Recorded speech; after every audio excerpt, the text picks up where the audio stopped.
나라빚 1200조 돌파라는 뉴스가 연일 헤드라인을 장식하고 있습니다. 솔직히 말해서 평범한 우리에게는 그 숫자가 피부에 잘 와닿지 않죠. 내 월급은 250만 원인데 월세 70만 원 내고 나면 남는 게 없고 건강보험료는 또 올랐으며 대출 이자는 숨가쁘게 치솟는데 나라 빚이 나랑 무슨 상관인가 싶기도 합니다. 그런데 지금 이 순간 한국의 부채 비율이 47%를 넘어섰고 2030년에는 59%까지 치솟을 거라는 예측이 나왔습니다. 기축통화를 쓰지 않는 나라들 중에서 증가 속도가 무려 세계 2위라고 하네요. 만약 당신이 변동금리로 대출을 받았다면 금리가 3%에서 5%로 오르는 순간 매달 이자가 몇십만 원씩 더 나갈 수도 있다는 현실적인 경고입니다. 요즘 퇴근길 풍경을 한번 떠올려 보세요. 예전엔 동네 어귀마다 고소한 냄새를 풍기던 단골 빵집이나 분식집 자리에 어느덧 임대 문의 종이가 붙고 그 대신 무인 사진관이나 무인 아이스크림 점포가 들어서 있습니다. 사람의 온기 대신 기계가 자리를 채운 거리는 우리가 체감하는 경기 불황의 민낯입니다. 1200조라는 숫자는 멀게 느껴져도 단골 가게 사장님이 말없이 간판을 내리는 건 우리 삶을 직접 타격하는 현실이죠. 이게 정말 나랑 상관없는 일일까요? 오늘은 이 국가부채라는 게 대체 뭔지, 왜 이렇게 위험한 건지, 그리고 우리는 어떻게 대비해야 하는지 속 시원하게 파헤쳐 보겠습니다. 우선 우리가 명확히 구분해야 할 개념이 있습니다. 바로 국가채무와 국가부채입니다. 많이 헷갈리는 부분인데 국가부채랑 국가채무는 다릅니다. 국가채무는 중앙정부와 지방정부가 법적으로 반드시 갚아야 하는 확정된 빚만을 의미하며 국채나 차입금 등이 여기에 해당하는 겁니다.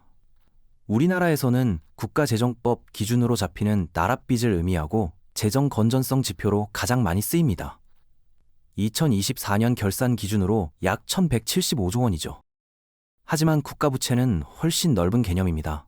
공공기관의 부채나 공무원, 국민연금처럼 미래에 지급해야 할 의무까지 포함하면 그 규모는 2,500조 원대를 훌쩍 넘깁니다.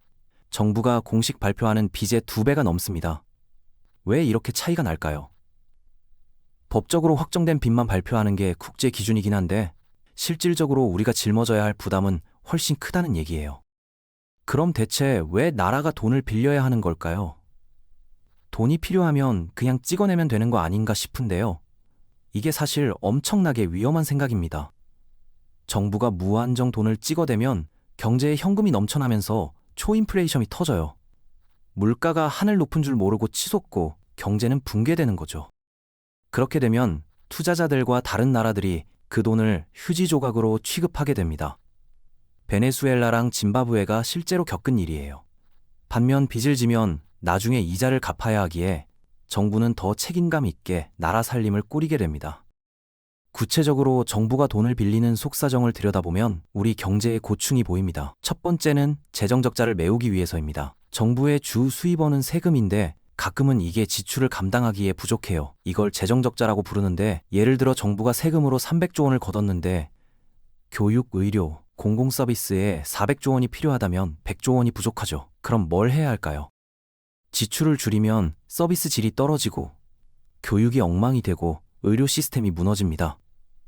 국민들은 당연히 화내고 다음 날 바로 시위가 벌어지겠죠? 세금을 올리면요. 대형 마트에 가서 카트반도 안 채웠는데 10만 원이 훌쩍 넘는 영수증을 받아들 때의 허탈함을 아시나요? 예전엔 플렉스라며 장을 보던 사람들이 이제는 마감 직전 할인 스티커가 붙길 기다려 고기 한 팩을 집어듭니다.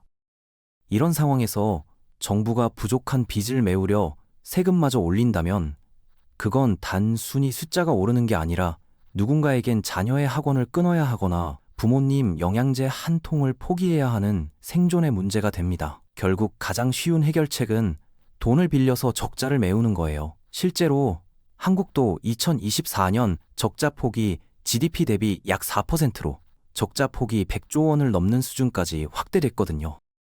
둘째는 도로, 학교, 병원 같은 인프라를 구축하기 위한 투자입니다. 빚이 항상 나쁜 건 아닙니다.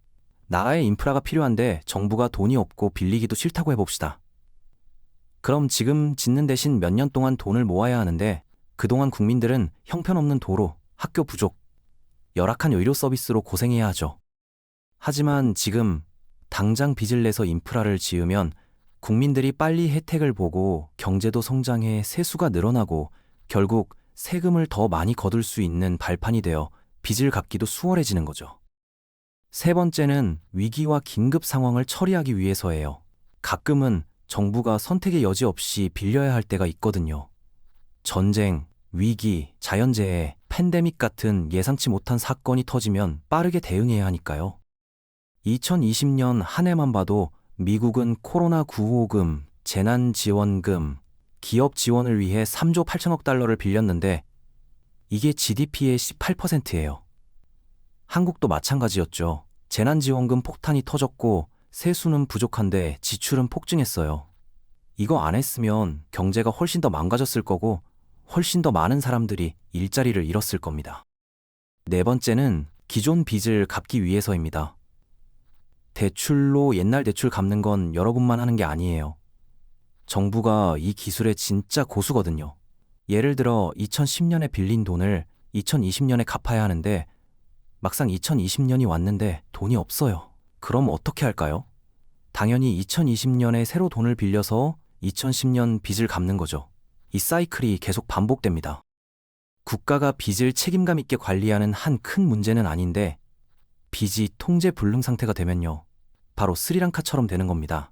2022년에 510억 달러 대외 부채를 못 갚겠다고 선언했고 대규모 시위와 혼란이 터졌죠. 다섯 번째는 금리와 인플레이션을 조절하기 위해서예요. 가끔은 정부가 단순히 돈이 부족해서가 아니라 금융 도구로 돈을 빌립니다. 채권을 발행해서 인플레이션을 통제하고 통화를 안정시키고 금리에 영향을 주는 거죠. 예를 들어 인플레이션이 너무 높으면 정부가 채권을 발행해서 경제에서 돈을 빼내고 인플레이션을 낮춥니다.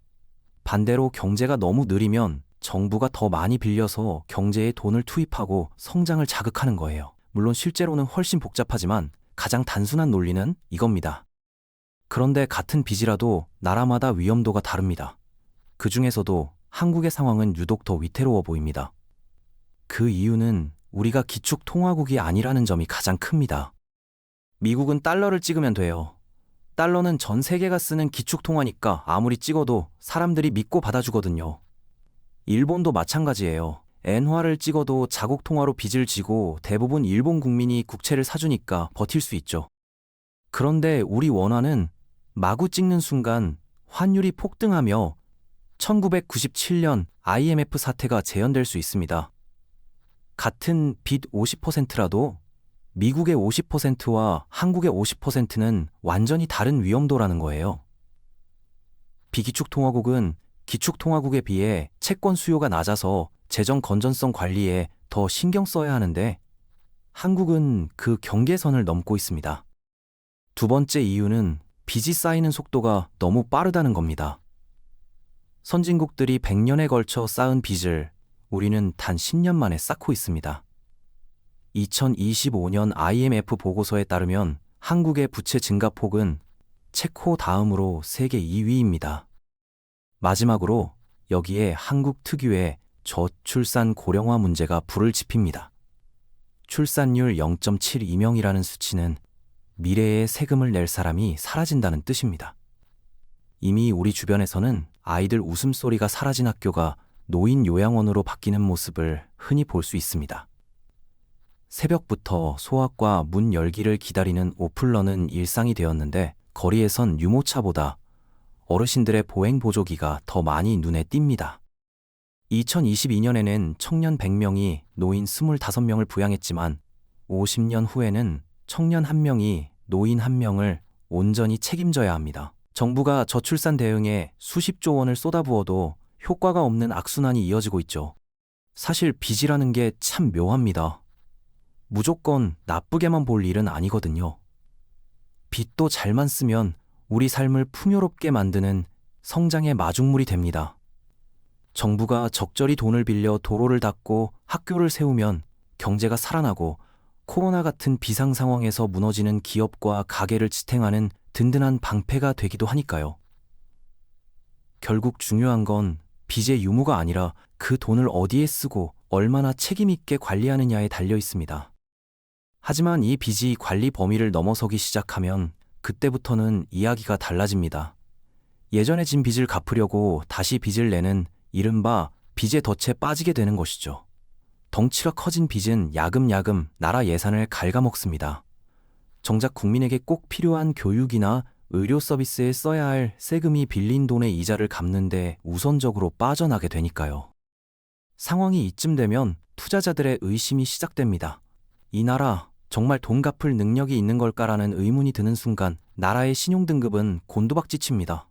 국가도 개인처럼 신용점수가 있어서 이 등급이 나빠지면 돈을 빌리기도 어려워질 뿐더러 훨씬 더 비싼 이자를 감당해야 하는 처지에 놓이게 됩니다. 이런 거시적인 위기는 생각보다 빠르게 우리의 안방까지 침투합니다. 국가 신용도가 떨어져 국채 금리가 오르면 우리가 이용하는 시중금리도 도미노처럼 따라 오릅니다. 지금 2에서 3% 수준인 청년 버팀목 대출 금리가 4에서 5%로 뛰는 건 한순간이죠. 만약 전세대출 1억 원을 받은 직장인이라면 금리가 2%만 올라도 매달 내야 할 이자가 25만 원에서 42만 원으로 늘어납니다. 숨만 쉬어도 매달 17만 원이라는 돈이 허공으로 사라지는 셈인데 마트에서 고기 한 팩 집어들기도 망설여지는 서민들에게 이 차액은 삶의 질을 결정짓는 거대한 장벽이 됩니다. 세금과 공공요금 역시 무거운 짐으로 돌아옵니다. 나락간이 비어가면 정부는 결국 소득세나 부가가치세 같은 세금을 건드릴 수밖에 없고 건강보험료나 국민연금보험료 인상 카드를 만지작거리게 됩니다. 전문가들은 2030년대가 되면 우리가 실제로 손에 쥐는 세후 소득이 지금보다 15에서 20%나 줄어들 수 있다고 경고합니다. 여기에 전기세, 가스비, 지하철 요금 같은 공공요금까지 현실화라는 명분으로 줄줄이 오르면 우리 장바구니는 더욱 가벼워질 수밖에 없습니다. 더 가슴 아픈 건 복지의 축소입니다. 이자 갚느라 예산이 빠듯해지면 정부는 가장 먼저 불필요해 보이는 지출부터 줄이기 시작합니다. 문제는 그 타깃이 주로 중산층이나 청년들을 위한 혜택이 되기 쉽다는 점이죠. 인구 구조상 노인 의료비 같은 필수 지출은 계속 늘어나기에 상대적으로 목소리가 작은 청년 일자리 예산이나 주거 지원, 청년 도약계좌 기여금 같은 미래 투자형 복지들이 뒷전으로 밀려나게 됩니다. 일자리는 줄고 혜택은 사라지는 말 그대로 각자 도생의 시대가 열리는 셈입니다. 최악의 시나리오는 2022년 스리랑카가 겪었던 채무 불이행, 즉 국가 부도 사태입니다. 나라가 빚 갚기를 포기하는 순간 사회는 통제 불능의 혼란에 빠집니다. 물론 우리나라는 아직 그 정도 수준은 아니라고 하지만 1997년 IMF의 혹독한 시련을 기억하는 이들에게 이건 결코 남의 나라 이야기가 아닙니다. 화려한 숫자로 가려진 1200조의 빚 뒤에는 오늘보다 더 팍팍해질지도 모를 우리의 내일이 숨어 있습니다. 단골 가게가 하나둘 문을 닫는 풍경이 우리 집 가계부의 위기로 이어지지 않도록 이제는 국가부채라는 거대한 파도를 우리의 시선으로 정면 돌파해야 할 때입니다. 이런 거대한 파도가 밀려오고 있다면 이제 우리는 어떻게 살아남아야 할까요? 다행히 당장 내일 나라가 망하는 극단적인 상황은 아니지만 서서히 스며드는 부담에 대비해 나만의 방어막을 쳐야 할 때인 것만은 분명합니다.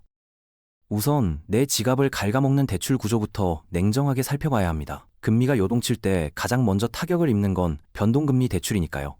가급적 고정금리나 장기 분할 상환 방식으로 갈아타는 것을 고민해보세요. 아까 계산한 것처럼 금리가 2%만 올라도 매달 17만 원씩 이자가 늘어나는데 내 가계가 이 정도 충격을 견딜 수 있는지 미리 스트레스 테스트를 해보는 지혜가 필요합니다. 언제 닥칠지 모르는 소득 정체나 세금 인상에 대비해 비상금을 쟁여두는 것도 필수입니다. 적어도 6개월에서 1년치 생활비는 예금이나 MMF 같은 안전한 곳에 묶어두는 게 좋습니다. 예를 들어 월급 250만 원을 받는다면 1,500만 원 정도가 비상금의 기준이 되겠죠. 한꺼번에 모으기는 힘들겠지만 고위험 코인이나 무리한 레버리지 투자 비중을 줄여서라도 차곡차곡 현금을 확보해 두어야 경제 충격이 왔을 때 버틸 수 있는 체력이 생깁니다. 국민연금만 믿고 있다가는 나중에 큰 코 다칠 수 있다는 서늘한 경고도 무시할 수 없습니다. 2041년부터 수지 적자가 시작되고 2055년에 기금이 완전히 고갈될 거라는 예측 속에서 지금의 이 030 세대는 평생 보험료를 내고도 혜택은 감질나게 받을 가능성이 크기 때문입니다. 결국 개인연금이나 퇴직연금을 통해 나만의 다층 방어막을 스스로 구축해야 합니다. 연금 저축에 연 400만 원을 넣으면 세액공제로 66만 원을 돌려받을 수 있으니 이런 ISA나 연금 계좌 같은 절세 상품을 게임의 룰처럼 영리하게 활용하는 것이 중요합니다. 우리나라 자산에만 모든 것을 거는 올인 전략도 위험합니다. 내 월급도 아파트도 예금도 모두 원화 자산이라면 환율이 요동치거나 국가 리스크가 커질 때 한꺼번에 흔들릴 수 있습니다. 자산의 20에서 30% 정도는 달러나 해외 주식, ETF 같은 글로벌 자산으로 나누어 담으세요. 인플레이션이 일상이 된 시대에는 물가 연동 채권이나 실물 자산도 훌륭한 대안이 됩니다. 특히 부동산 투자를 할 때는 대출 비율을 최대한 보수적으로 잡아 금리 인상의 파고에 휩쓸리지 않도록 주의해야 합니다. 결국 가장 믿을 수 있는 건 나 자신의 몸값, 즉 인적 자본입니다. 이제 평생 직장은 사전 속에나 존재하는 단어가 됐습니다. 낮에는 번듯한 사무실에서 서류와 씨름하던 대리님이 밤에는 오토바이를 타고 배달 호출을 잡거나 주말에 편의점 아르바이트를 뛰는 모습이 더 이상 낯설지 않습니다. 정부가 내 노후를 책임져 줄 수 없다는 본능적인 불안감이 우리를 엔잡의 세계로 떠밀고 있는 것이죠. AI가 대체하기 힘든 기술을 익히거나 고령화 시대에 수요가 확실한 분야로 역량을 키우는 것만이 거시 경제의 위기 속에서도 내 삶을 지탱해줄 가장 강력한 완충장치가 됩니다. 마지막으로 나라가 게임의 룰을 어떻게 바꾸는지 계속 주시해야 합니다. 세금 공제 한도가 바뀌거나 연금 수령 시기가 조정되는 정보들을 정부 이사나 홈택스 알림으로 챙겨보세요. 제도가 바뀔 때마다 나에게 가장 유리한 포지션을 찾아가는 작은 습관이 장기적으로는 어마어마한 차이를 만듭니다. 국가 부채는 양날의 검입니다. 잘 쓰면 번영의 열매를 맺지만 무책임한 속도로 불어나면 재앙으로 돌아오죠. OECD 27개국 중 20개국이 코로나 이후 부채를 줄일 때 한국만 역주행하면서 10년 만에 40%에서 47%로 뛰었고 조만간 60%를 바라본다는 사실은 비기축 통화국으로서 매우 위험한 신호입니다. 지금 당장 대출을 점검하고 비상금을 모으며 미래를 설계하는 사람과 아무 준비 없이 폭풍을 맞는 사람의 10년 후 격차는 억 단위로 벌어질 것입니다. 국가 부채는 우리 탓이 아닐지라도 그 속에서 내 삶을 지켜내는 건 오직 우리 자신의 몫입니다.